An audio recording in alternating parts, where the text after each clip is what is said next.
So last time we ended with conservative forces. Talked about the fact that when the work done by this force on some object going from point A to point B is independent of the path you take from point A to point B. Like, for example, these were some paths with the gravitational force going from height A to height B. And the first path we went straight up from A to B, figured out the work done by gravity. And the second path we overshot the height where we wanted to go and then came back. And the third one we went down below and then up. And in the fourth one I said, you know, it could be any path. But for the first three we could see that the work done by gravity is going to be the same for each of those paths. In fact, we could add one here, another one that's not too difficult to see, and I think we did it. We could add a fifth one on here where it goes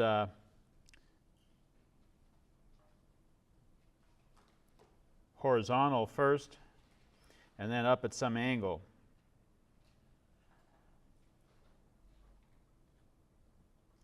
I think we've done this one also, where you do the dot product, find the work done, and what you end up with is it's exactly the same. Because the diagonal is a longer path, the first section, the horizontal section, the work done by gravity is 0. And then on the other section, you get a longer distance, but you've got just a fraction of the force acting in that direction, right? Because you have to use your dot product. So you have a cosine theta in there. And so what ends up happening is it ends up being the same as if you had just gone straight up like case 1. Okay? I think we had done that earlier for this problem. We said over, as it goes up along D there, the work done by gravity, we calculated it 2 ways and showed that it was the same if it goes up the incline or just goes straight up a distance h. Okay, so the gravitational force was the first force we encountered where this is true. The first conservative force we encountered. The first force where the work done is independent of the path taken. The second one we encounter is the spring force. It doesn't matter if I just compress the spring a certain distance, d, it's got a certain amount of energy stored in it. If first I stretch it and then I bring it back and then I compress it, it still has the same amount of energy as in the first case, right? All that matters is where I started and where I ended up. So this is a conservative force. And any time we have a conservative force, we come up with a potential energy term so that we just look at the endpoints. That's what the potential energy is all about. So with gravitational potential energy, there it is, mgh or mgy.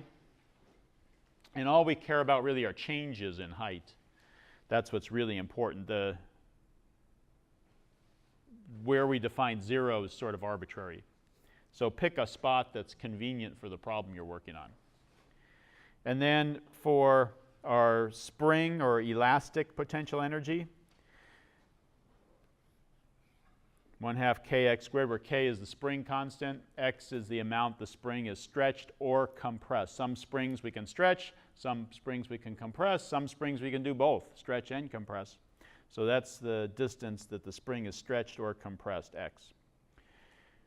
And some books use designations on these. They call this U sub g for gravitational potential energy, and U spring or U elastic, EL, elastic potential energy, because it's a spring that's storing the energy. But our book doesn't do that. So if you see a U sub spring or U sub elastic, those are spring potential energies.